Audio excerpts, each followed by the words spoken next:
Moby Dick by Herman Melville, chapters 83 to 86. Chapter 83. Jonah Historically Regarded. Reference was made to the historical story of Jonah and the whale in the preceding chapter. Now, some Nantucketers rather distrust this historical story of Jonah and the whale.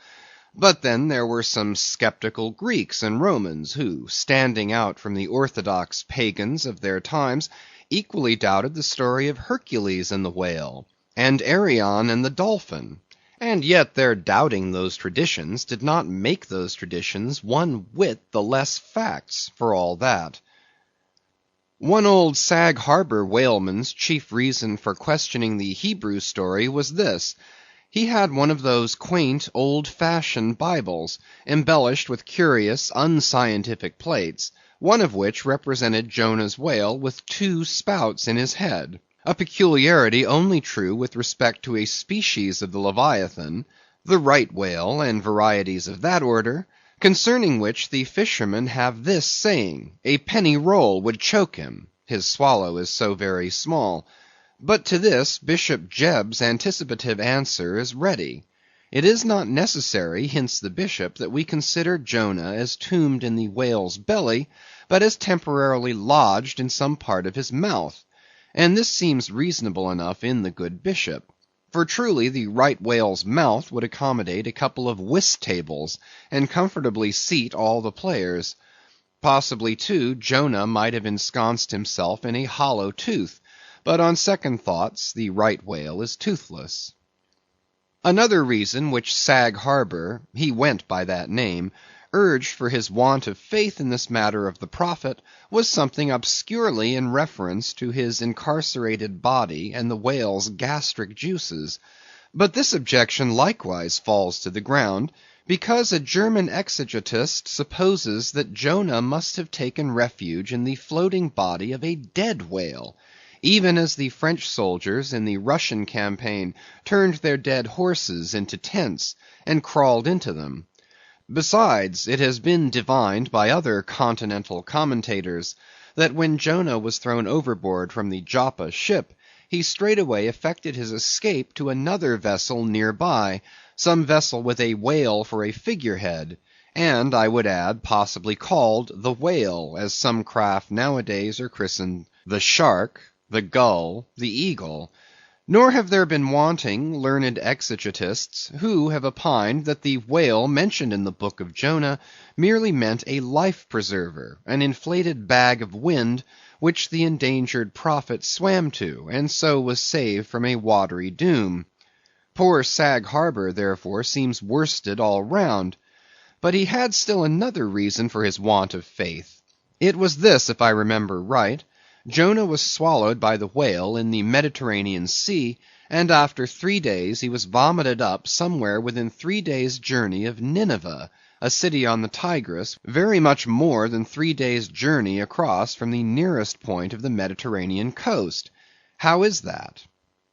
But was there no other way for the whale to land the prophet within that short distance of Nineveh? Yes, he might have carried him round by the way of the Cape of Good Hope.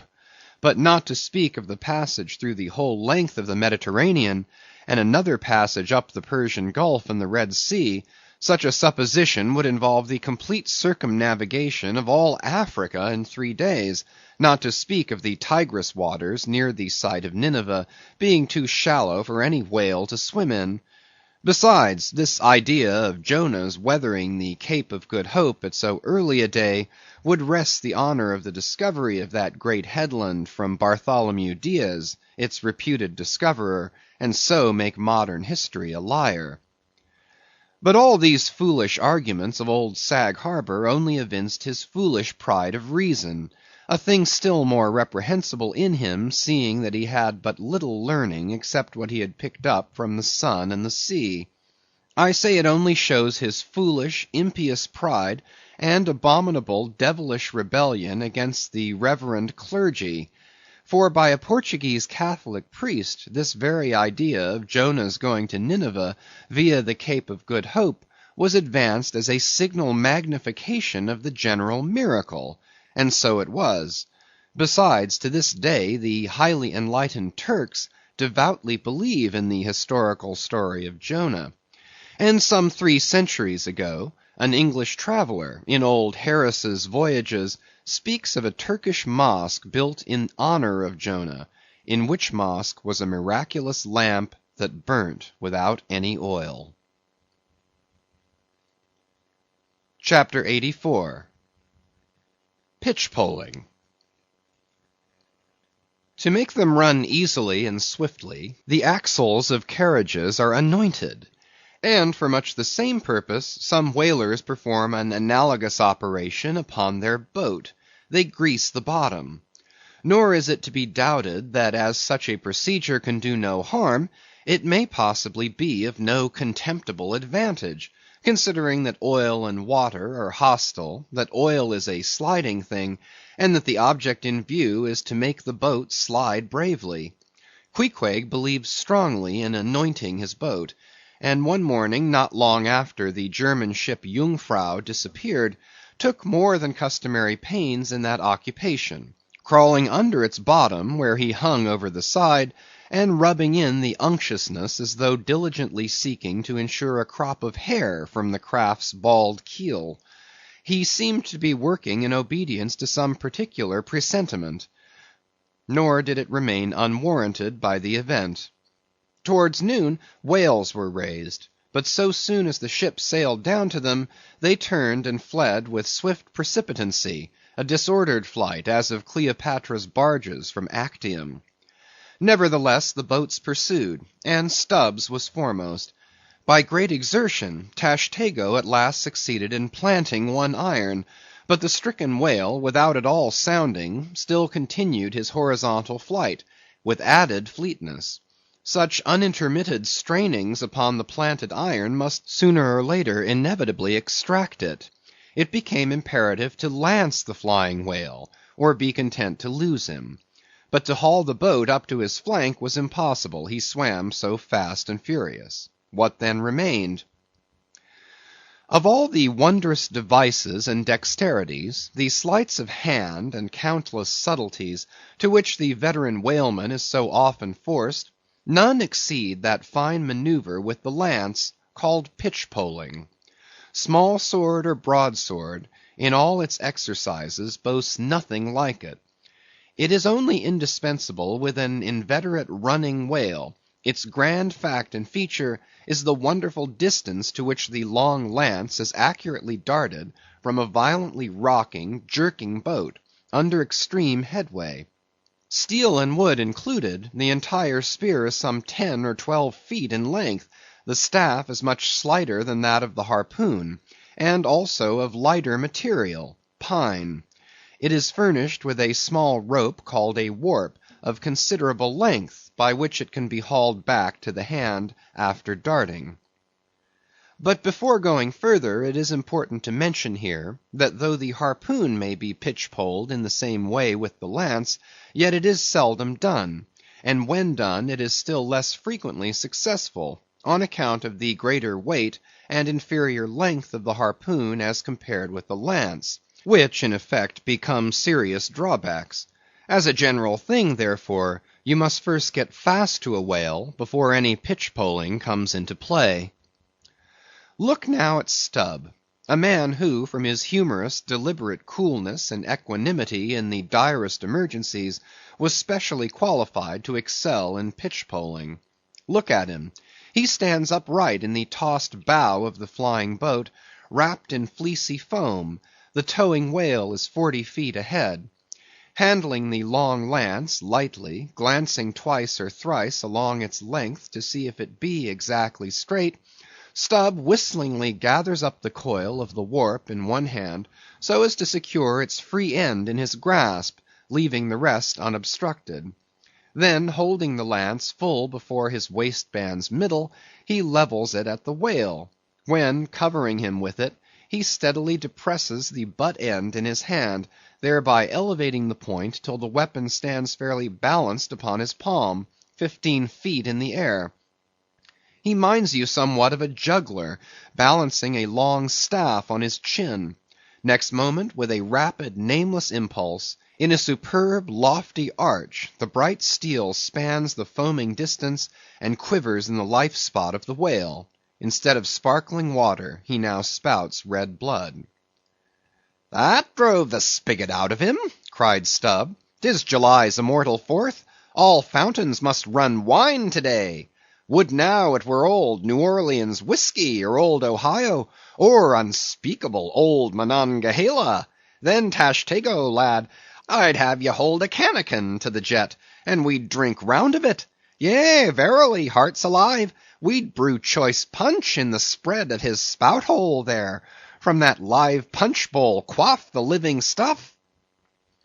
Again and again, to such gamesome talk, the dexterous dart is repeated, the spear returning to its master like a greyhound held in skilful leash. The agonized whale goes into his flurry, the tow line is slackened, and the pitchpoler, dropping astern, folds his hands and mutely watches the monster die.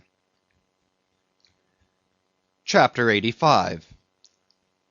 The Fountain. That for 6,000 years, and no one knows how many millions of ages before, the great whale should have been spouting all over the sea, and sprinkling and mystifying the gardens of the deep, as with so many sprinkling or mystifying pots, and that for some centuries back, thousands of hunters should have been close by the fountain of the whale, watching these sprinklings and spoutings; that all this should be, and yet that down to this blessed minute, 15¼ minutes past 1 o'clock P.M. of this 16th day of December, A.D. 1851, it should still remain a problem whether these spoutings are, after all, really water, or nothing but vapor, this is surely a noteworthy thing. Let us then look at this matter, along with some interesting items contingent. Every one knows that by the peculiar cunning of their gills, the finny tribes in general breathe the air which at all times is combined with the element in which they swim. Hence a herring or cod might live a century, and never once raise its head above the surface. But owing to his marked internal structure, which gives him regular lungs, like a human being's, the whale can only live by inhaling the disengaged air in the open atmosphere. Wherefore the necessity for his periodical visits to the upper world. But he cannot in any degree breathe through his mouth, for in his ordinary attitude, the sperm whale's mouth is buried at least 8 feet beneath the surface, and what is still more, his windpipe has no connection with his mouth. No, he breathes through his spiracle alone, and this is on the top of his head. If I say that in any creature, breathing is only a function indispensable to vitality, inasmuch as it withdraws from the air a certain element, which being subsequently brought into contact with the blood, imparts to the blood its vivifying principle, I do not think I shall err, though I may possibly use some superfluous scientific words. Assume it, and it follows that if all the blood in a man could be aerated in one breath, he might then seal up his nostrils and not fetch another for a considerable time. That is to say, he would then live without breathing. Anomalous as it may seem, this is precisely the case with the whale, who systematically lives by intervals his full hour and more, when at the bottom, without drawing a single breath, or so much as in any way inhaling a particle of air, for remember he has no gills. How is this? Between his ribs and on each side of his spine, he is supplied with a remarkable involved Cretan labyrinth of vermicelli-like vessels, which vessels, when he quits the surface, are completely distended with oxygenated blood; so that, for an hour or more, 1,000 fathoms in the sea, he carries a surplus stock of vitality in him, just as the camel crossing the waterless desert carries a surplus supply of drink for future use in its 4 supplementary stomachs. The anatomical fact of this labyrinth is indisputable, and that the supposition founded upon it is reasonable and true, seems the more cogent to me when I consider the otherwise inexplicable obstinacy of that Leviathan in having his spoutings out, as the fishermen phrase it. This is what I mean.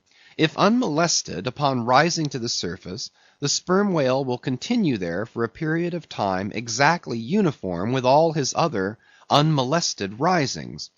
Say he stays 11 minutes and jets 70 times, that is, respires 70 breaths, then whenever he rises again, he will be sure to have his 70 breaths all over again, to a minute. Now if, after he fetches a few breaths, you alarm him, so that he sounds, he will be always dodging up again to make good his regular allowance of air. And not till those 70 breaths are told, will he finally go down to stay out his full term below. Remark, however, that in different individuals these rates are different, but in any one they are alike. Now why should the whale thus insist upon having his spoutings out, unless it be to replenish his reservoir of air ere descending for good? How obvious is it, too, that this necessity for the whale's rising exposes him to all the fatal hazards of the chase. For not by hook or by net could this vast leviathan be caught when sailing 1,000 fathoms beneath the sunlight. Not so much thy skill, then, O hunter, as the great necessities that strike the victory to thee. In man, breathing is incessantly going on, one breath only serving for 2 or 3 pulsations, so that whatever other business he has to attend to, waking or sleeping, breathe he must, or die he will. But the sperm whale only breathes about 1/7 or Sunday of his time. It has been said that the whale only breathes through his spout hole. If it could truthfully be added that his spouts are mixed with water, then I opine we should be furnished with the reason why his sense of smell seems obliterated in him. For the only thing about him that at all answers to his nose is that identical spout hole, and being so clogged with 2 elements, it could not be expected to have the power of smelling. But owing to the mystery of the spout, whether it be water or whether it be vapor, no absolute certainty can as yet be arrived at on this head. Sure it is, nevertheless, that the sperm whale has no proper olfactories.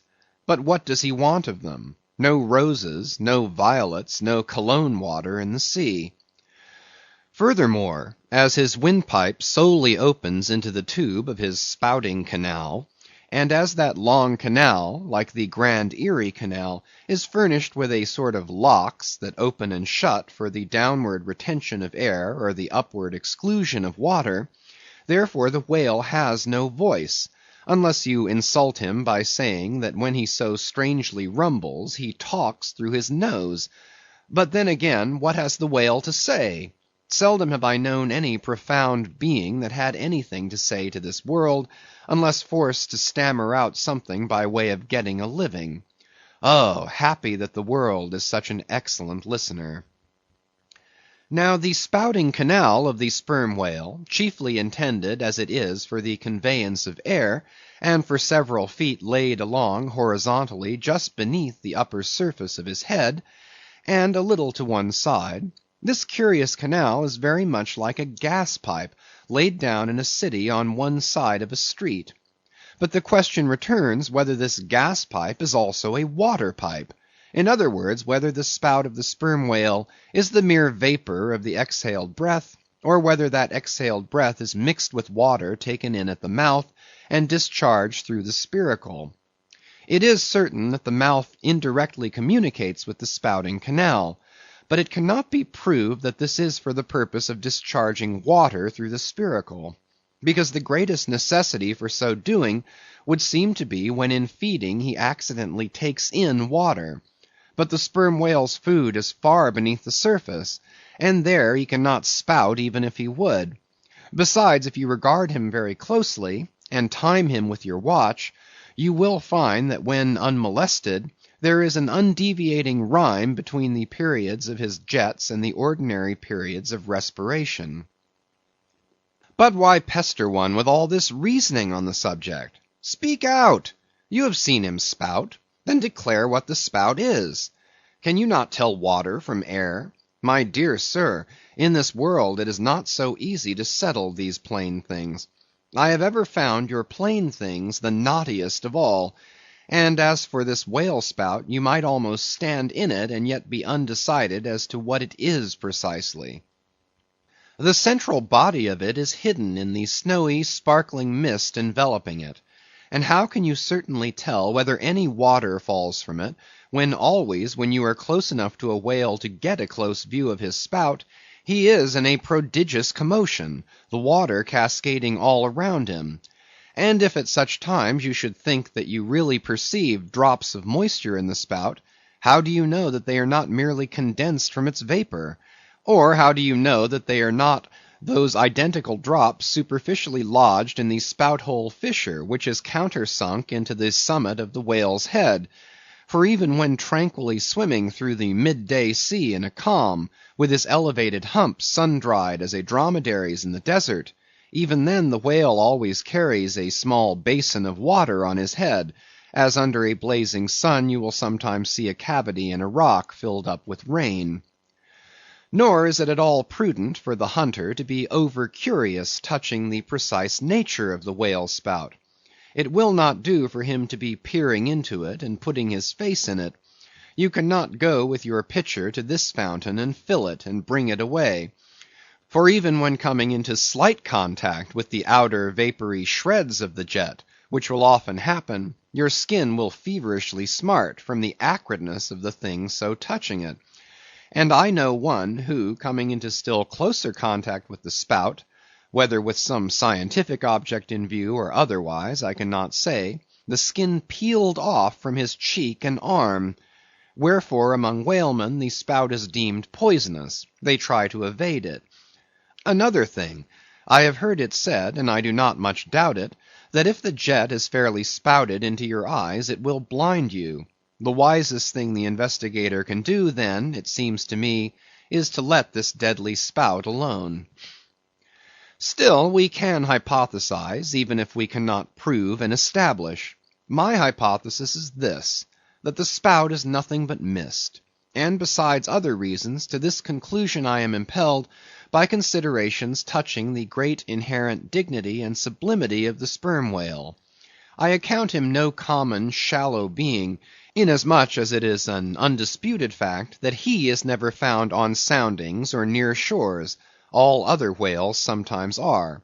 He is both ponderous and profound; and I am convinced that from the heads of all ponderous, profound beings, such as Plato, Pyrrho, the Devil, Jupiter, Dante, and so on, there always goes up a certain semi-visible steam while in the act of thinking deep thoughts.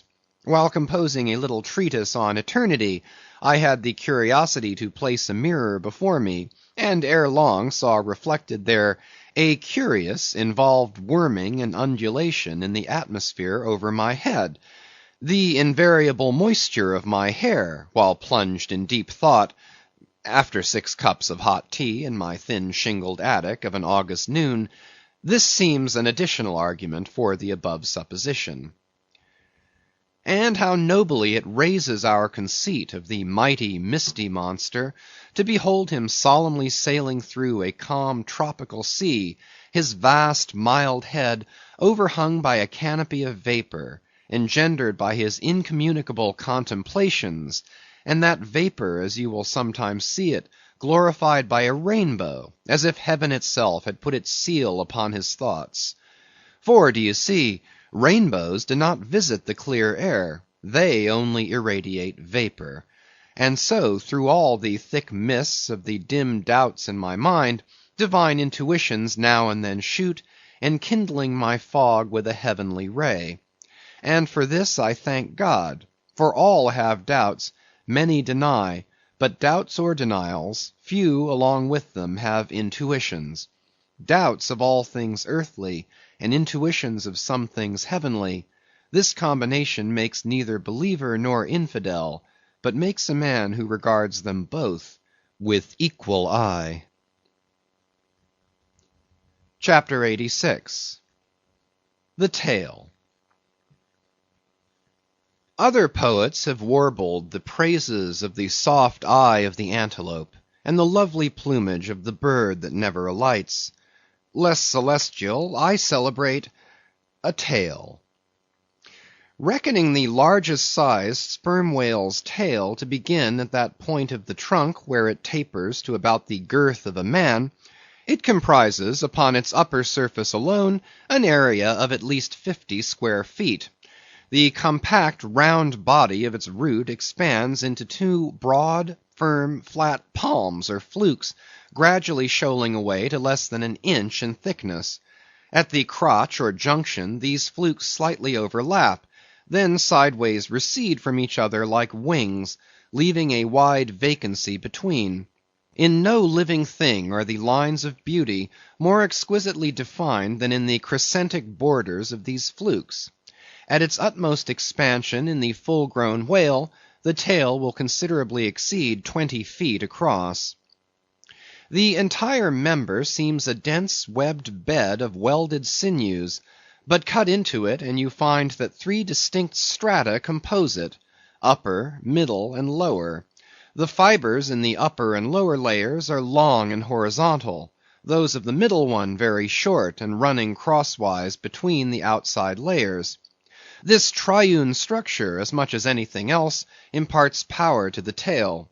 To the student of old Roman walls, the middle layer will furnish a curious parallel to the thin course of tiles always alternating with the stone in those wonderful relics of the antique, and which undoubtedly contribute so much to the great strength of the masonry. But as if this vast local power in the tendinous tail were not enough, the whole bulk of the Leviathan is knit over with a warp and woof of muscular fibers and filaments, which, passing on either side the loins and running down into the flukes, insensibly blend with them, and largely contribute to their might, so that in the tail the confluent measureless force of the whole whale seems concentrated to a point. Could annihilation occur to matter, this were the thing to do it. Nor does this, its amazing strength, at all tend to cripple the graceful flexion of its motions, where infantileness of ease undulates through a titanism of power. On the contrary, those motions derive their most appalling beauty from it. Real strength never impairs beauty or harmony, but it often bestows it, and in everything imposingly beautiful, strength has much to do with the magic. Take away the tied tendons that all over seem bursting from the marble in carved Hercules, and its charm would be gone. As the devout Eckermann lifted the linen sheet from the naked corpse of Goethe, he was overwhelmed with the massive chest of the man, that seemed as a Roman triumphal arch.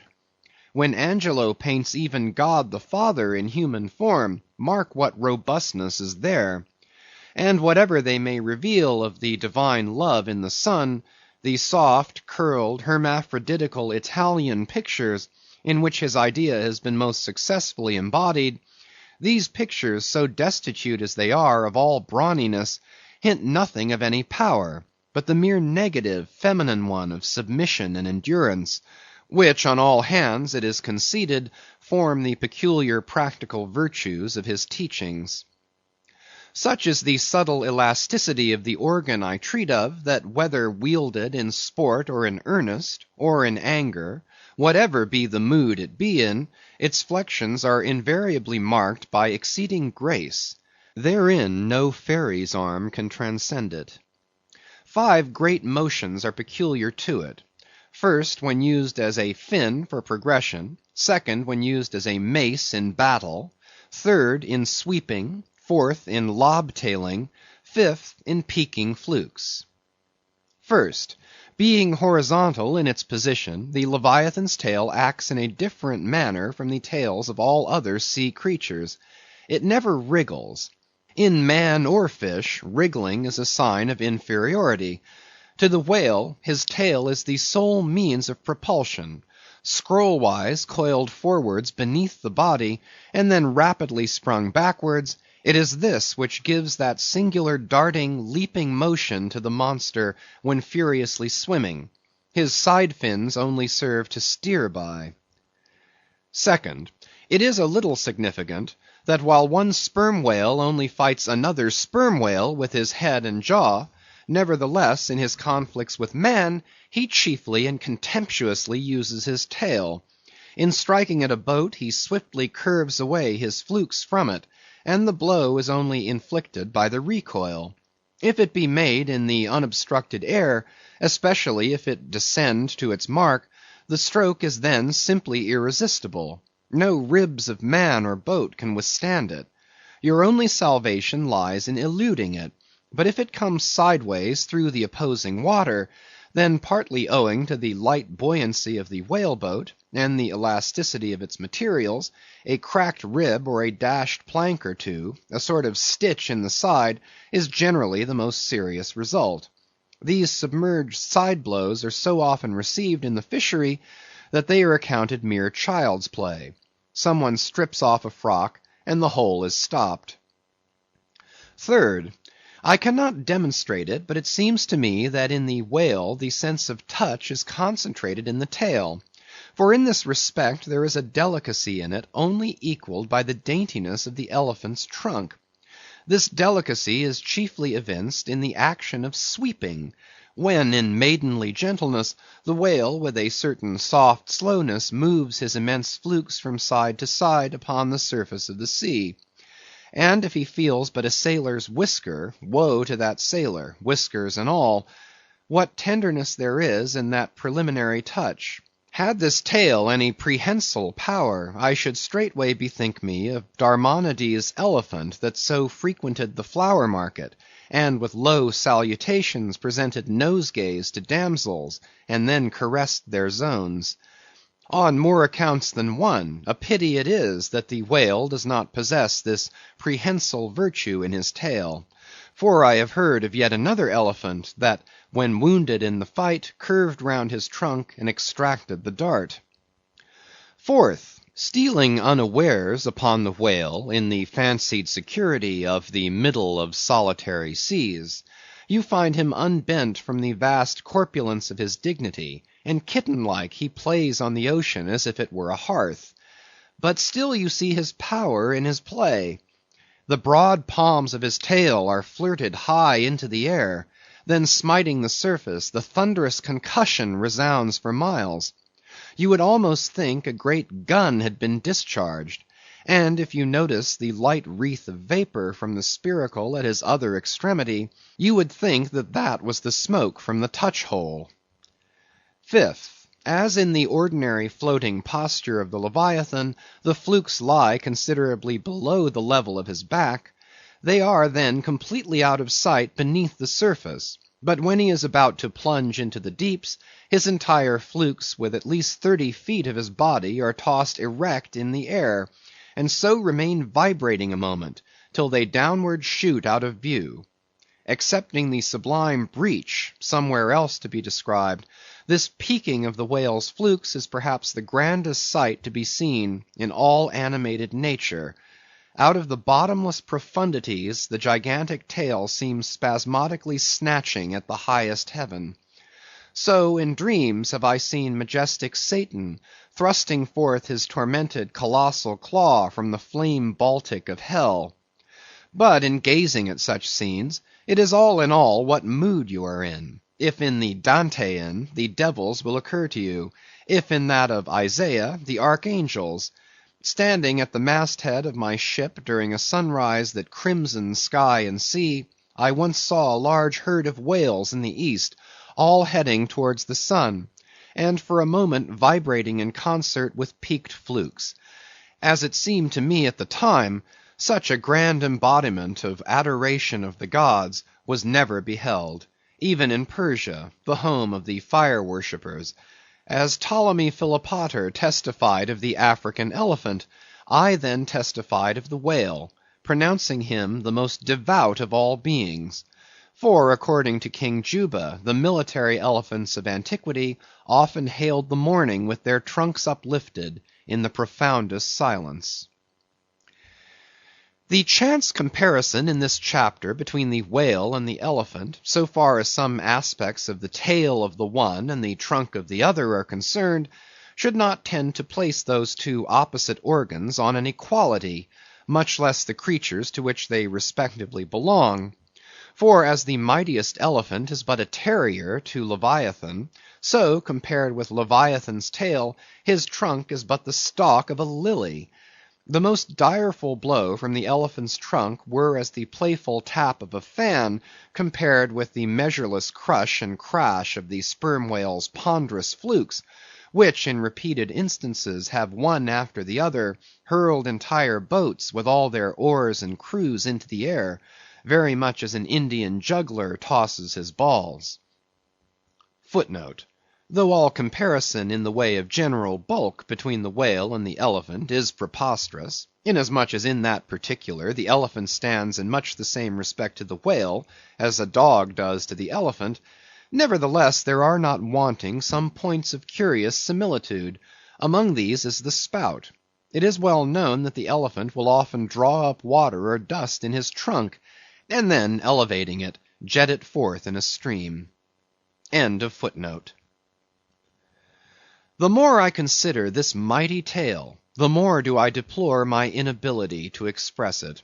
At times there are gestures in it, which, though they would well grace the hand of man, remain wholly inexplicable. In an extensive herd, so remarkable occasionally are these mystic gestures, that I have heard hunters who have declared them akin to Freemason signs and symbols, that the whale indeed by these methods intelligently conversed with the world. Nor are there wanting other motions of the whale in his general body, full of strangeness and unaccountable to his most experienced assailant. Dissect him how I may, then, I go but skin deep. I know him not, and never will. But if I know not even the tail of this whale, how understand his head? Much more how comprehend his face, when face he has none? Thou shalt see my back parts, my tail, he seems to say, but my face shall not be seen. But I cannot completely make out his back parts, and hint what he will about his face, I say again, he has no face. End of chapters 83 to 86.